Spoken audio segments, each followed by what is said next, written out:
Hello and welcome to South America's Political Patchwork. My name is Matthew Hughes and I serve as the Executive Director of the International Relations Council in Kansas City, and we're so glad to have you with us today. The International Relations Council strengthens Kansas City's global perspective by maintaining an active dialogue around world events, global issues, and their impact on our community. As a nonpartisan educational nonprofit organization, the IRC values informed civil discourse, accessibility, and substance as we work to sharpen our community's 21st century global acumen. We invite you to learn more about the International Relations Council, including other upcoming events and how to join as a member, on our website at irckc.org. The 20th century saw the rise and fall of dictatorships across South America, from Bolivia to Brazil, Argentina to Ecuador, Chile to Colombia, Paraguay to Peru. But political, economic, and social outcomes have been anything but consistent for the continent's 12 sovereign states. Despite the continent's geographic proximity to the US, the headlines that often reach us here do little to nuance realities on the ground or historical frameworks. This evening, we'll take a deep dive into the diverse trajectories of South American nations and get at the roots of some of their societal differences. We welcome your engaged participation through the course of the conversation using the Q&A feature at the bottom of your screen. We express our gratitude to the Center for Latin American and Caribbean Studies at the University of Kansas for their generous support of this evening's program. You can learn more about their offerings, including a robust program in indigenous and less commonly taught Latin American and Caribbean languages at clacs.ku.edu.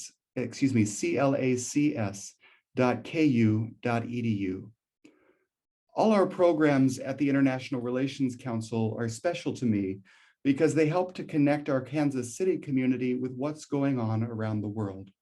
But tonight's program is especially close to my heart. I first met Professor J. Samuel Valenzuela as a student in his university course, Chilean Comparative Perspectives, which I took as preparation for a study abroad experience in Santiago. Little did I know then what difference Professor Valenzuela's insights and perspectives would make in my professional journey and worldview as I traveled through South America.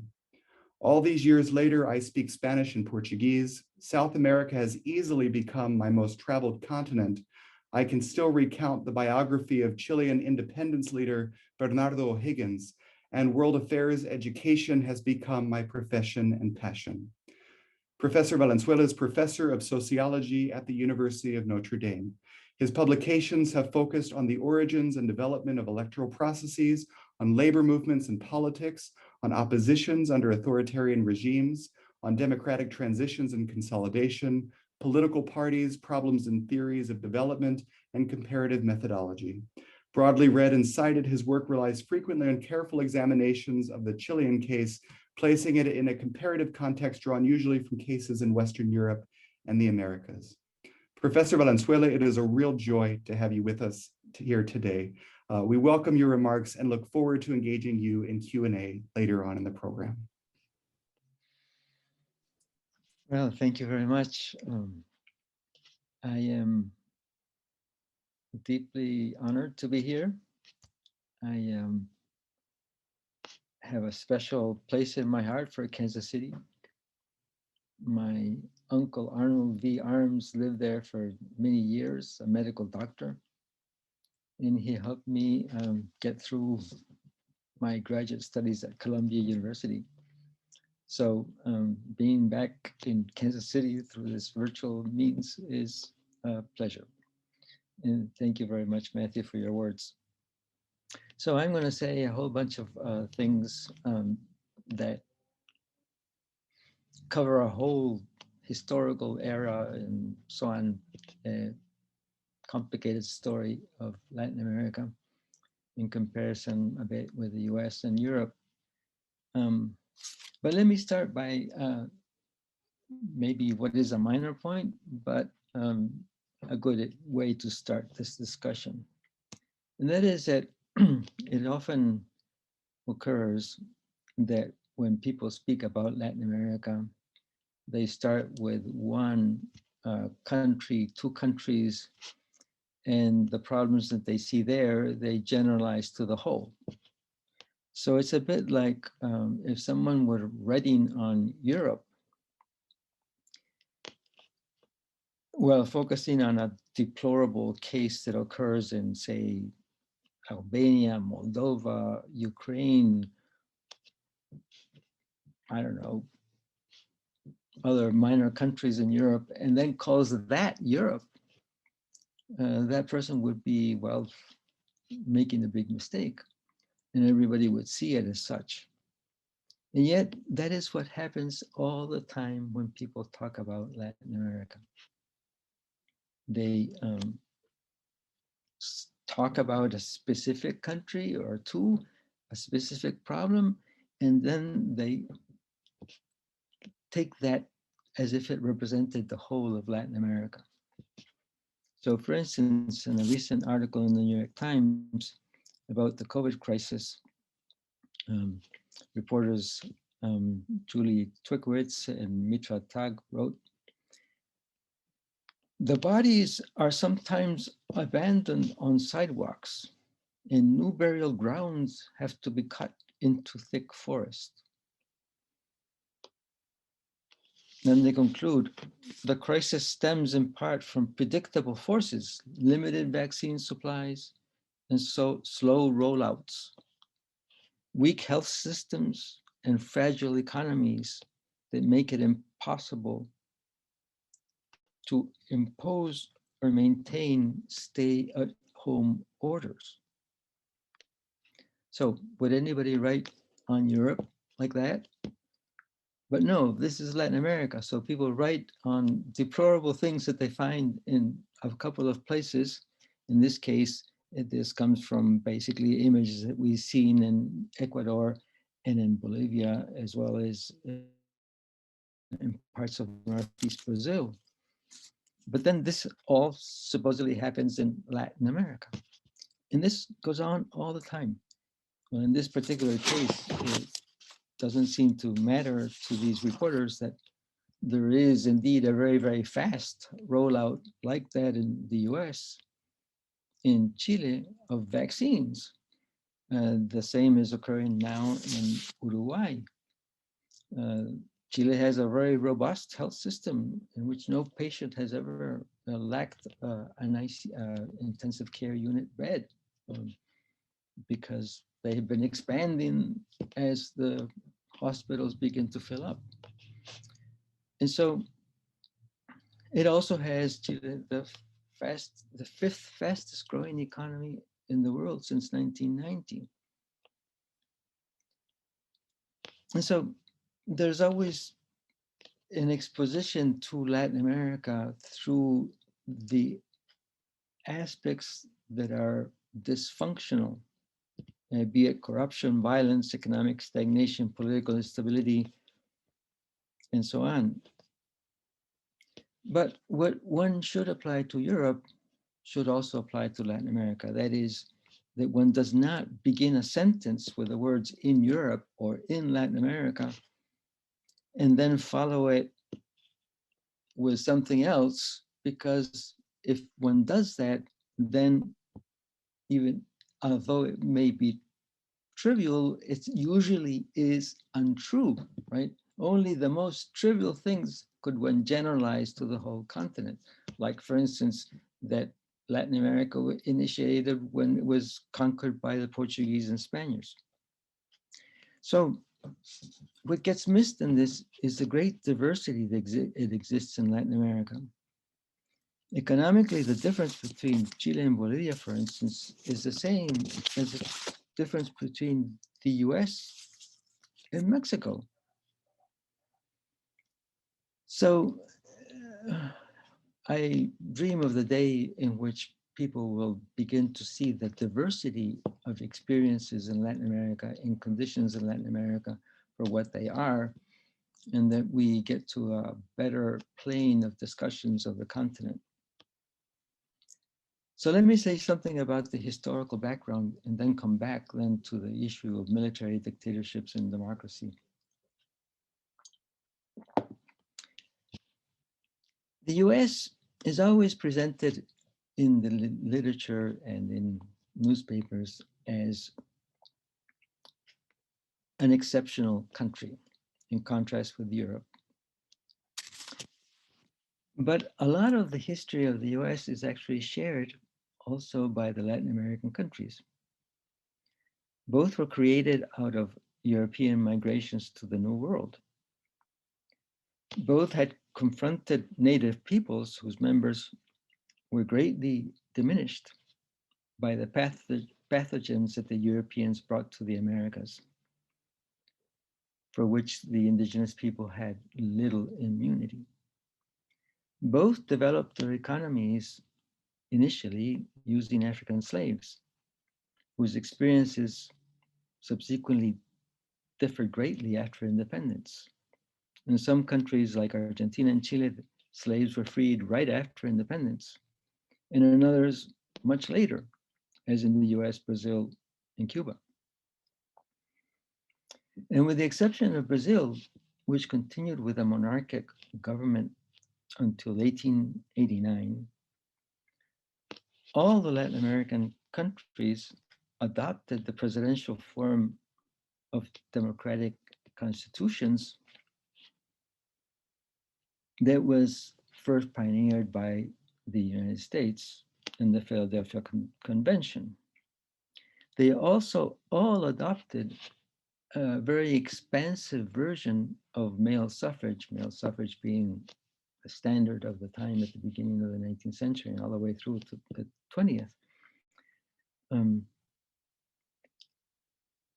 Marking a big difference with Europe, because Europe at that time had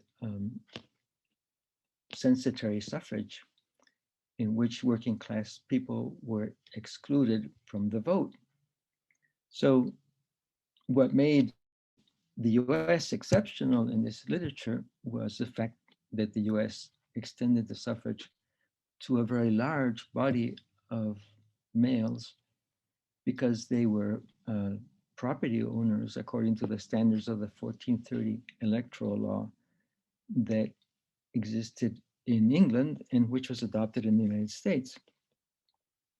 So in that respect too, the suffrage rights in Latin America were also very expansive when compared to Europe. However, creating presidentialist democracies in Latin America turned out to be much, much more difficult than in the United States. And that's because the US already had these elections that came from the 1430 electoral law in Britain. And they were repeated regularly to elect, especially at the end of the colonial period, to elect the members of the various state legislatures or colonial legislatures, like the House of Burgesses in Virginia, or the State Assembly in Massachusetts. So this meant that the electoral processes were repeated. The elected officials became well known as leaders, civilian leaders of the communities. And all of this before the rupture with England. So the transition from those electoral experiences in the United States to the newly independent country was easy. It was like a continuity. This did not happen in Latin America, basically because the Latin American colonial experiences didn't have any electoral processes. The electoral processes that occurred occasionally had to do with municipal governments, but they were basically phased out by the Bourbon reforms of the 18th century.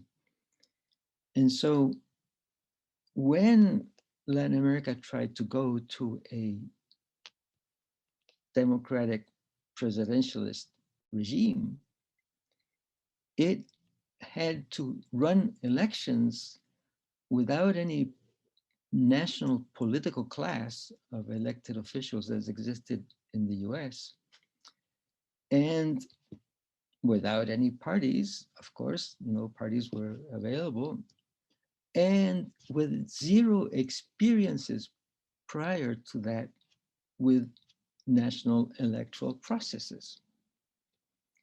So this was a huge jump into the dark.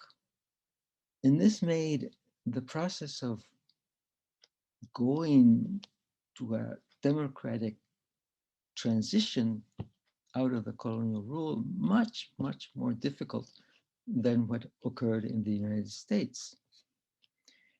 Once the elections were conducted with procedures that varied from country to country, but not all of which were well designed, the accusations of fraud after the elections were a dime a dozen. And that's quite natural because it was an untried method with very poorly designed institutions. The result then was conflict, and conflict between political leaders that had control or could muster armed force. And so all of this generated chronic instability in those countries which were least able to run the elections because they were mostly poorly designed, with accusations of fraud, and that instability retarded economic growth. But there were exceptions to that. And one of the principal exceptions was Chile, because fortunately, the first electoral laws of Chile were relatively well designed, with districts, with a secret vote. All of this happened because of the enlightenment of a leader that had read copiously and came up with these systems. Chile had, for instance, the first national electoral registry anywhere in the world, created in 1823.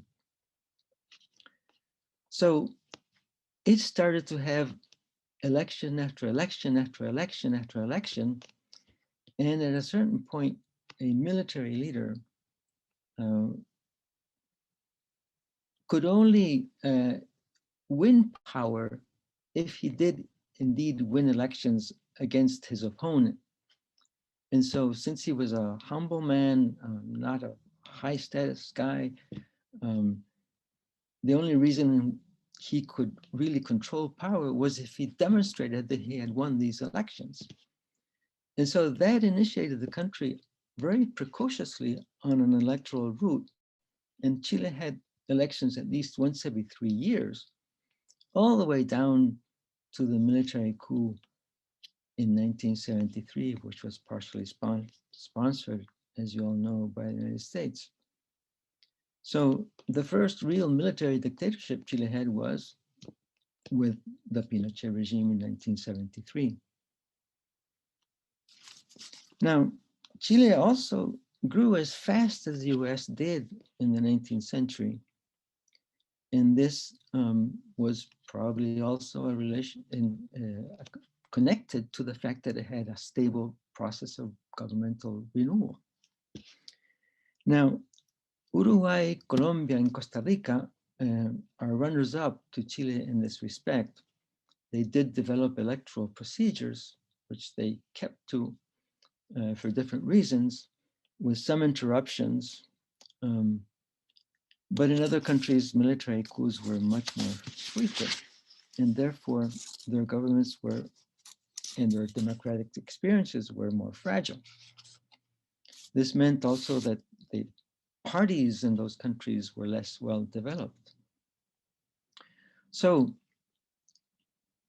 this background of democracy in these countries was what permitted them to exit dictatorships through elections. Can you a country exiting a dictatorship with an electoral process? Well, that happened in Colombia in 1958, and of course in Uruguay and in Chile, out of the military dictatorships that began in the 1970s, in 1985 and 1988.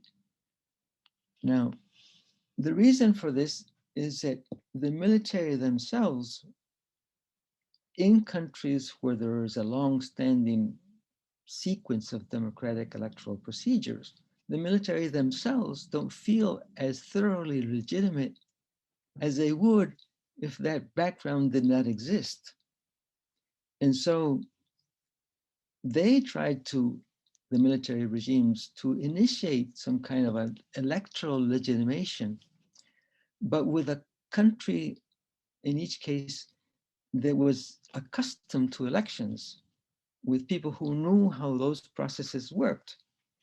And so when they did run them in ways that were not fraudulent, as had occurred initially, when they did try to really legitimize their rule, the military leaders, through elections that were not fraudulent, they lost.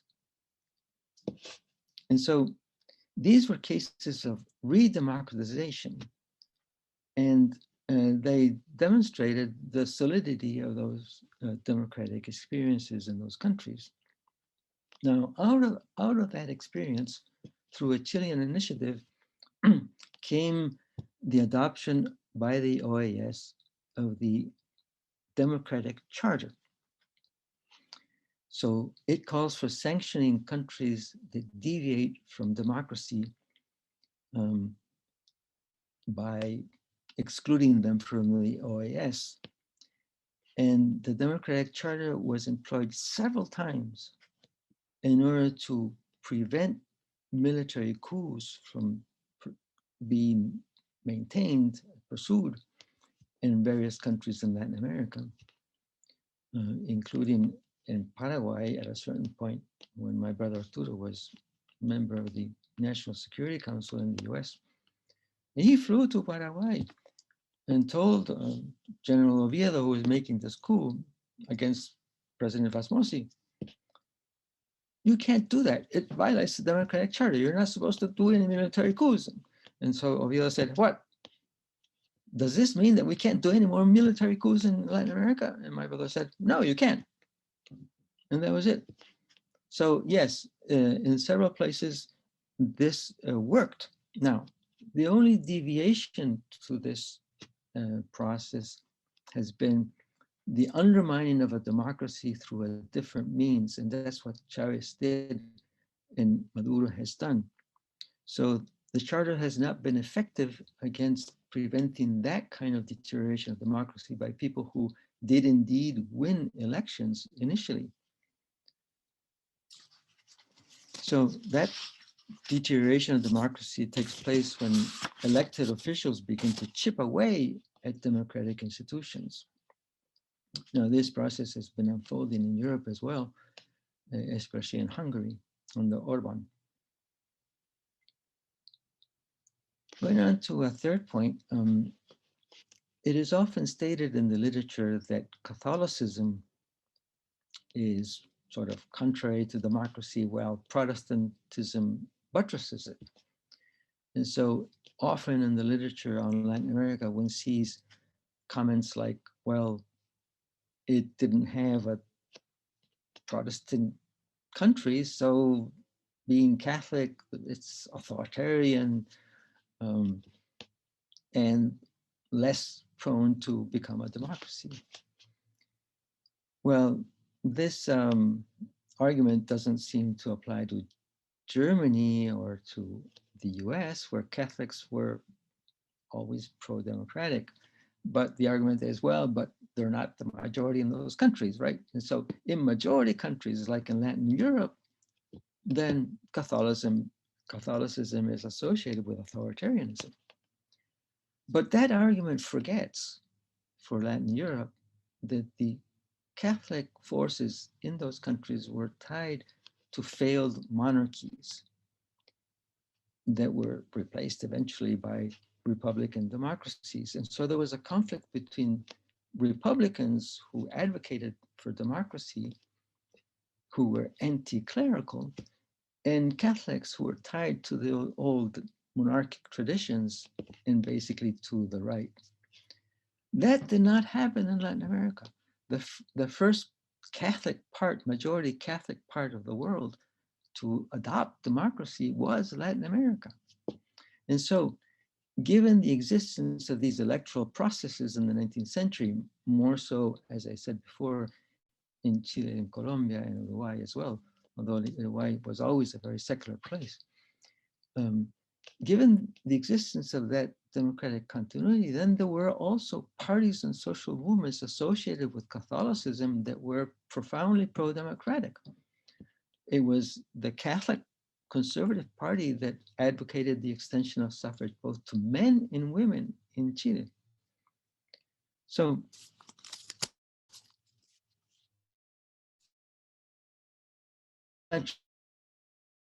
Catholicism is inimical to democracy. No, depending on the context, majority Catholic countries can have very pro-Catholic forces. Now, obviously, where those countries did not have regular democratic processes and electoral processes, and therefore weak party formation, as it was the case in some of the Latin American countries, then the Catholic leaderships associated directly with, well, the authoritarian leaders that existed in those countries, and they didn't develop that electoral political capacity that would allow them to win elections. And so, yeah, there were differences in Latin America as well in this respect, and they had to do with the kind of regime that had been developed during those years.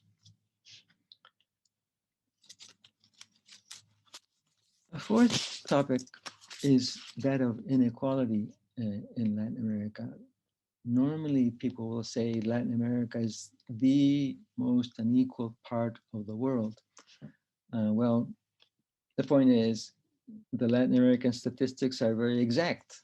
They're compiled and presented to the world by the Economic Commission in Latin America, for Latin America, which is based in Santiago. So one can trust those statistics. One has to doubt very much whether the Chinese are actually reporting their levels of inequality correctly, and so on. So, however accurate, these statistics, and yet are different from the ones that are usually reported for Europe and for the United States. The Gini coefficient reported for Latin America is a market Gini coefficient. That is, it's one that is calculated without deducting from it the effects of welfare state transfers by, well, especially the rich, right? And so take England, the Gini coefficient at market levels for England is quite high, like 0.52, but it declines to 0.34 once you take into account the welfare payments and the part of the National Health Service that supports everybody's health in England, and so on. And so there are huge transfers, monetary transfers to the population through these mechanisms, and they also count also the free schooling and so on of the public health system, that is, of the state-run system. So it is only recently that people have started to do these calculations for the Latin American countries. And they show a big reduction in the countries that have the greatest capacity to tax their population, in the countries that also have begun to transfer more money to the lower classes. The conditional cash transfers programs have been quite effective in Latin America, and they have helped the poor. And this is all, especially more in some countries than in others. So I have seen the Chilean statistic for the Gini coefficient calculated as low as 0.39 when it starts at 0.50 at the market level. I've also seen other estimates at 0.44. It all depends on what you include in it. And the doctrine, as they say in Chile, about what to include in that is still not settled. Whether to include, for instance, the money that the state puts in so that people can get a house. A housing program is very important. And therefore, that would be a considerable adjustment to the Gini coefficient. And so the old mantra of, the most unequal countries in the world and so on is less than it used to be. The inequality is not as severe as usually projected in these tables, in which on one side one has the European Union and the US Gini coefficients, post transfers and post income tax, and on the other one has just the market coefficients, as I have seen in many books. So it's impossible to talk about Latin America now without looking at the problem of COVID, right? Now, as I started, the assumption is that these countries don't have powerful health systems to support people who get sick.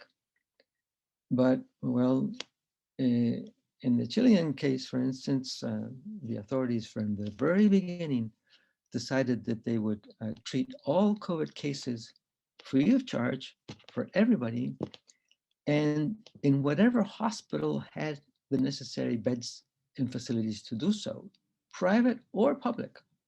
And so they generated a single network of all the public and private hospitals in the country. And that's what they have been using to confront the crisis of the COVID. They also began to explore very early on, like in June of 2020, where to buy the vaccines, with whom, and they had several options. And so they contracted out the vaccines, they bought them with contracts even before the vaccines were produced, even before they were finally on the market. And so they hired several companies, and the most important of these was Pfizer. Although they contracted 10 million doses, they've only received so far 2,200,000. And so in order to do this rapid vaccination program, they also relied on their contacts, academic contacts with Chinese virologists, Chilean and Chinese virologists who have worked together before, in order to get a Chinese vaccine from Sinovac, which they have been applying right and left at a very rapid pace. Now, vaccinating the population in Chile is not easy because it's so long. So all of the vaccines actually move by air from the Santiago airport. Chile has also been helping Uruguay get its vaccines because they fly to Santiago and then they go to Montevideo. So what does it take for a country to have a good COVID response? First, all of the authorities have to believe in the science. That's number one. And that is the big failure of Brazil, because Bolsonaro has not done so. He has not believed in the science. He has been undermining the actions of the national authorities in Brazil in ways that have been very detrimental. And of course, they never contracted out to obtain the vaccines, and therefore they are late in vaccinating people. So, but in addition, you have to have an effective state. So doesn't matter if you have a very aware and scientifically correct policy at the national level if you don't have an effective state. it also requires, if you are a democracy, for all the political forces to come together on the same page. And this has happened in Chile as well. From the Communist Party to the party of the far right, there has been agreement on what to do with COVID, and no one has deviated from that. And so, an effective state, belief in the science, national authorities with the leadership positions that are required for this. You can't have regional authorities or municipalities deciding on their own what to do, in contradiction sometimes with national authorities, as has occurred in Spain, for instance. And so centralization of authority, belief in the science, effective buying of the vaccines early on. Of course, you need to have the necessary means in order to do so, and complete agreement from the different political forces. And that results in a more effective response to the COVID crisis. So the countries of Latin America have been all over the map on this. The response has also been better in Uruguay than in, well, in Brazil or in Mexico. Now, it also helps to have resources, and it helps to have resources in order to maintain the economy. The Latin American economies declined about 7% last year. There was a pickup at the end of the year, but the results have varied according to the capacity of the different countries to supplement the income of poor people. And the variation here is between transfers that amount to about 5% of the national product to those like in Chile that are over now 20% of the national product, if one includes the money that people have been allowed to withdraw from their 401k savings accounts, the equivalent in Chile, right? So up to $55 billion at exchange rates, normal exchange rates, like market exchange rates, in a country that has about a $300 billion economy. Well, amount come from these savings accounts. And so by March of this year, the Chilean economy had recovered the losses of last year and was poised to increase at an estimated 6%. But, well, there's been a new lockdown now, and therefore that process has been pushed up, will retard somewhat. Now, there have been lots of demonstrations in different countries in Latin America, as we have seen, but let's remember that demonstrations are part of the democratic process. And so if people are demonstrating, they are exercising a democratic right. So unfortunately, there has been police brutality, as we see now in Colombia. There was also some of that in Chile. And the officers are now under arrest and prosecution. But a responsive democratic government is one that does pay attention to what people want and how they react to measures. And so the fact that the Colombians withdrew their tax hike and that the Chileans have, well, decided to write a new constitution to withdraw money from the 401k accounts and to institute all kinds of payments for supporting the incomes of people. Well, all of that responds to the democratic process and therefore shows not the fragility, but I think the solidity of Latin American democracies at this point. Okay, so I'm at 40 minutes and that's what I said I would speak. Thank you. Professor, thank you so much. That brought back all sorts of wonderful memories from your course all those years ago. And I really appreciate the way that you've painted that foundational knowledge for us as the Kansas City audience here engages more deeply in Latin America. There are so many different things happening around South America these days, and I wonder if we could just turn briefly to Venezuela. We have a question coming in the Q&A. How would you classify what's going on in Venezuela these days? Is it reminiscent of what we saw in the 70s and 80s across South America? Does it have different characteristics? How would you classify it? No, this is a completely different process. And unfortunately, it takes the root of what was long envisioned as the slow death of democracy as one of the possibilities, rather than the rapid death of a military coup. And it takes place under the leadership of people who do win elections initially. As time goes on, they begin to, well, interfere with the electoral process.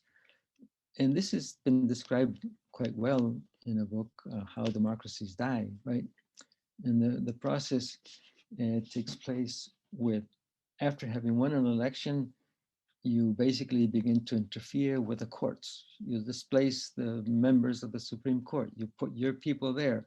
Then you begin to change the Constitution. You change the Constitution in ways that give you different opportunities to use the Constitution to obtain your goals by stopping, say, the powers of the legislature. So in the Venezuelan Constitution, it is possible, crazy, but it is possible for the president to present bills to the Supreme Court and have the Supreme Court approve them. And so when the Congress went in the other direction against, well, in this case, Maduro, well, he had the option of just presenting the bills to the Supreme Court, see? And so there's an undermining of all the essential institutions of democracy. Democracy is not only about elections, but it's also about the protection of minority rights. It's a protection of the rule of law. It's a following of the procedures. And if people don't believe in those and uphold them, well, even, the attack on the free press that has gone on in Hungary, for instance, then the end result is you slowly come to the point in which you no longer have a democracy. So that's a different process. And as I said, the Democratic Charter was unable to stop that because the Democratic Charter calls for the expulsion of the country from the OAS, from the Inter-American system. But if you do that, well, you're doing a disfavor also to the opposition, because the opposition is relying on your support in order to make its case against the government, which is what Guaido has been relying on. I mean, the group of Latin American countries had been supporting Guaido. And so if they just say, okay, let's expel Venezuela, then you're also undermining the democratic opposition in the country. So that's why the mechanism doesn't work against this kind of deterioration and downfall of democracy, whereas it does work in the case of military coups. Absolutely. Could you talk a little bit about what happened in Chile with the protests there and now the referendum on updating the Constitution? How much should we read into that? What should we take away from what happened in Chile? Well, the Pinochet Constitution was never really applied. I wrote an article about this a long time ago, because it had a major flaw, and I won't get into it because it's too long. But immediately after he lost the plebiscite, he had to negotiate a change in the Constitution. He didn't get personally involved in it. It was the parties of the right and the parties of the opposition, parties that were supporting him, and the parties of the opposition that did this. They came together, they changed the Constitution as much as possible, and Pinochet, well, rejected some things, and well, there was an accommodation there. So the Constitution began as a flawed document. And it began, and there was a long process of revision until 2002, when finally all of the anti-democratic features of that Constitution were eliminated. And the constitution now is that of 2002, which President Lagos signed. Now, people never realized that process of change. It didn't figure in their understanding. And so they kept calling it the Pinochet Constitution. And yes, it still has some strange elements, like maybe an excessive power to a constitutional court. But basically, it's a democratic constitution at this point. Now, one of the elements that was legated from the Pinochet years was a complete change of the social security system with capital, individual capitalization accounts. Like it all became like a 401k, 403, 403 system, right? Where you deposit money and it is invested and so on. However, the companies withdraw enormous fees from this. And so the pensions that it has been paying out have been very paltry, very low. And people began to protest against that. In addition, students have been protesting. And that began in 2008. And so the question is access to education, access to, well, new housing. The growth in the economy has been such that what has occurred is a revolution of expectations, of rising expectations.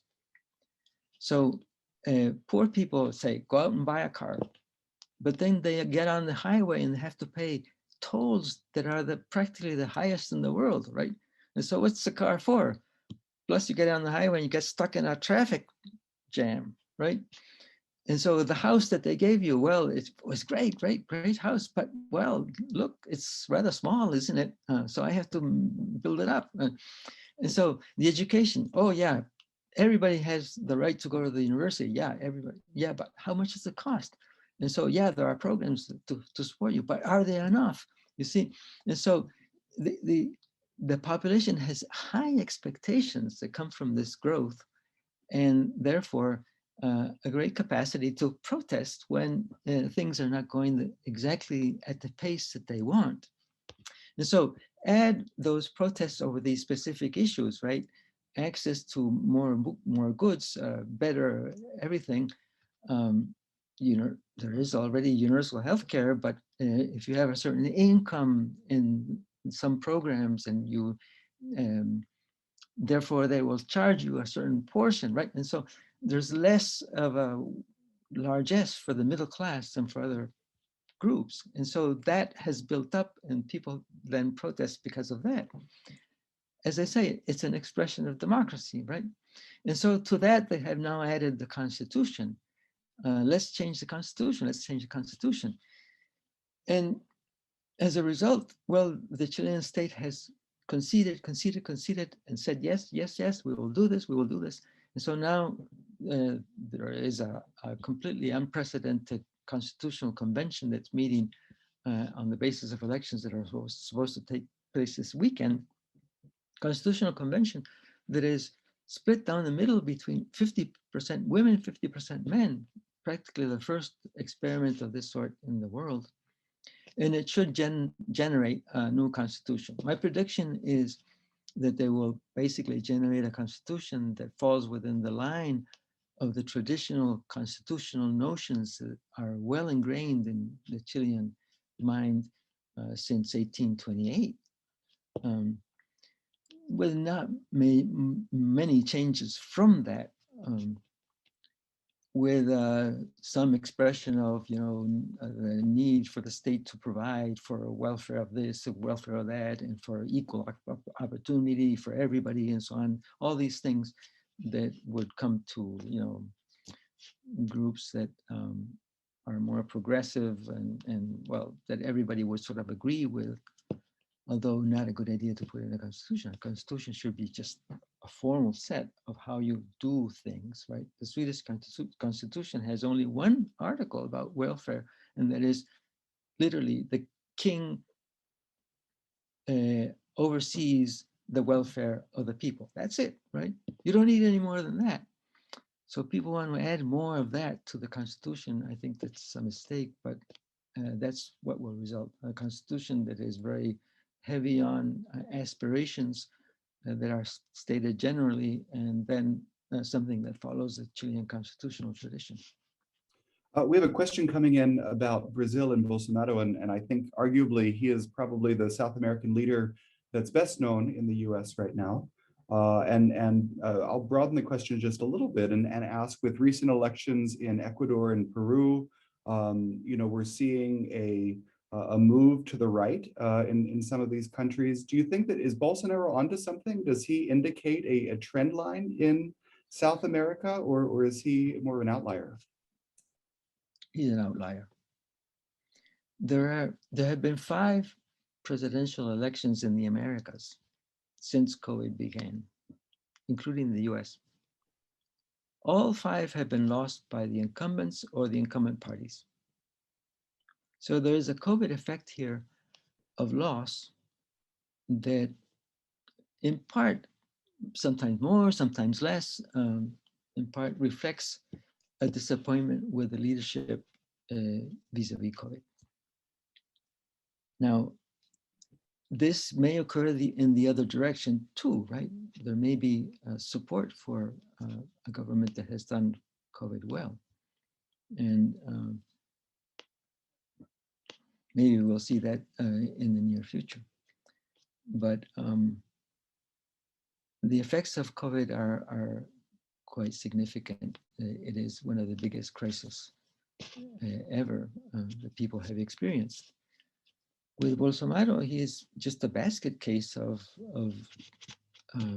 pro-military regime remembrances. Brazil, after 1889, after abandoning the monarchy, had one succession after the other of authoritarian procedures and governments, with a very strong military influence, all the way through the recent democratic transition.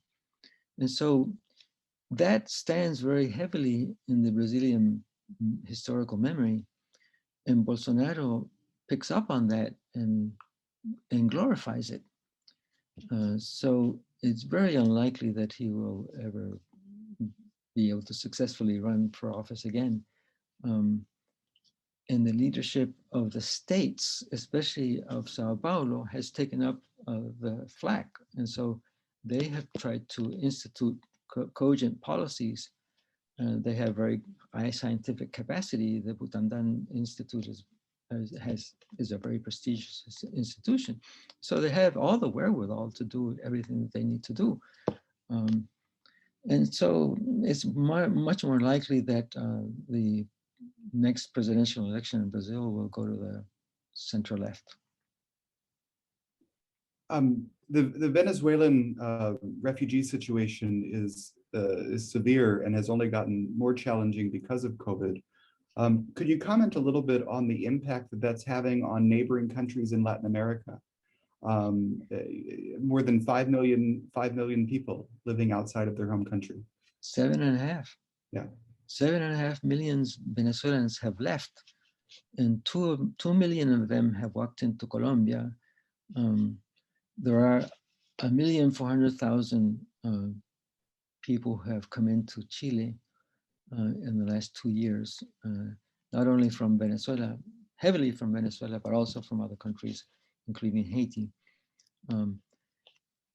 And so these are huge events. I mean, 1,400,000 is equivalent to having 35.5 million people come into the United States.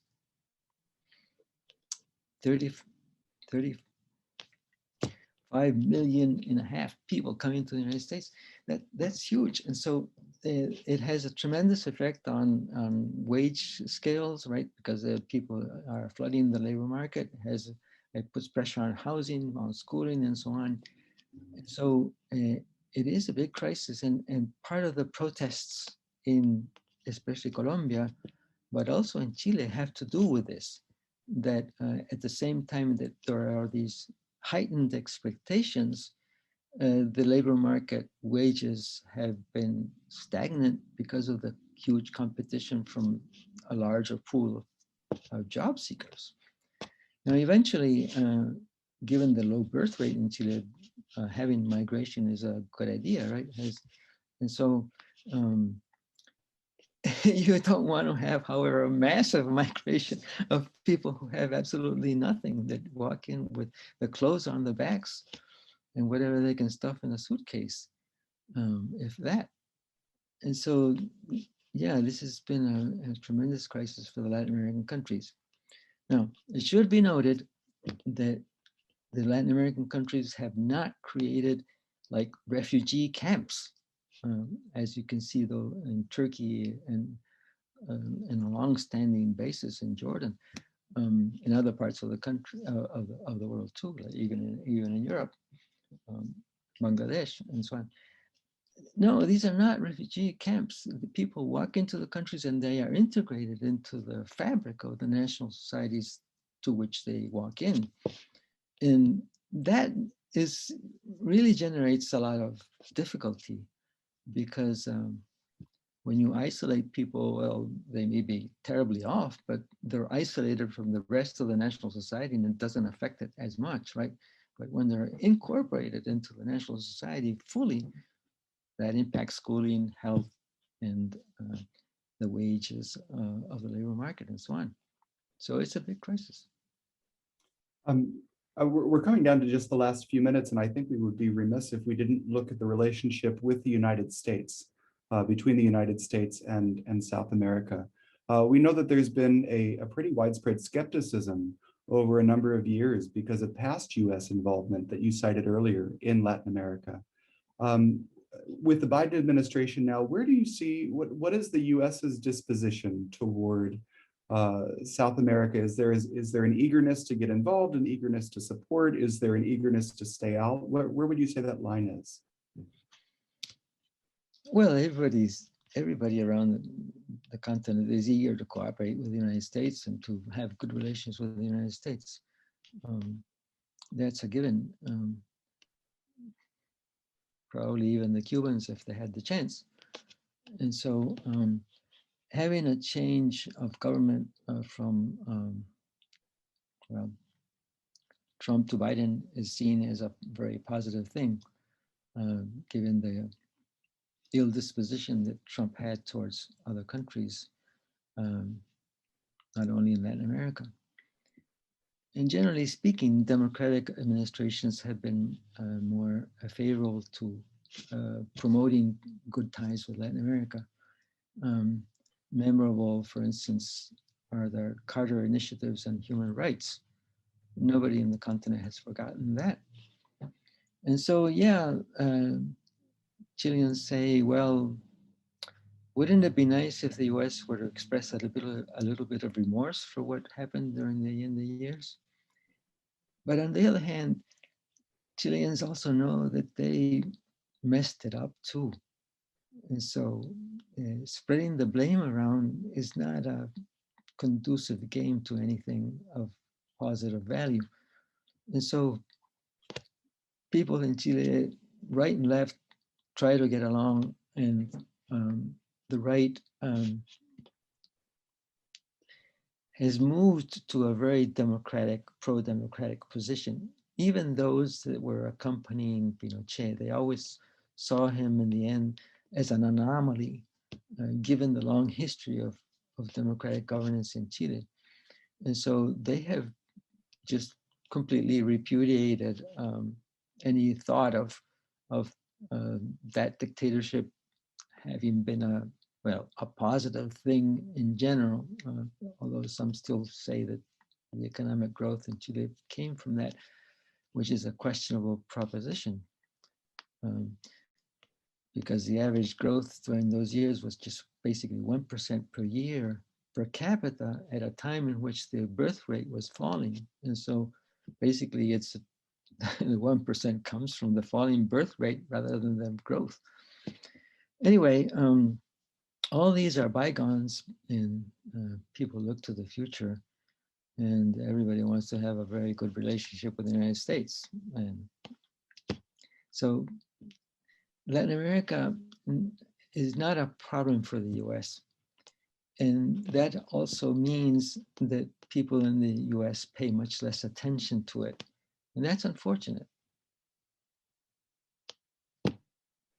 Professor, I can't thank you enough for your perspectives and insights tonight. This has been a real treat for me, and I know for our live and recorded audience as well. This is special insight that we don't always get in Kansas City about our neighbors to the south. So thank you so much for spending your time with us this evening. It was my pleasure. Thank you very much. Thank you. And thanks to all of you for joining us tonight. We look forward to seeing you at a future International Relations Council event. You can find out more at irckc.org. Thanks so much, everyone.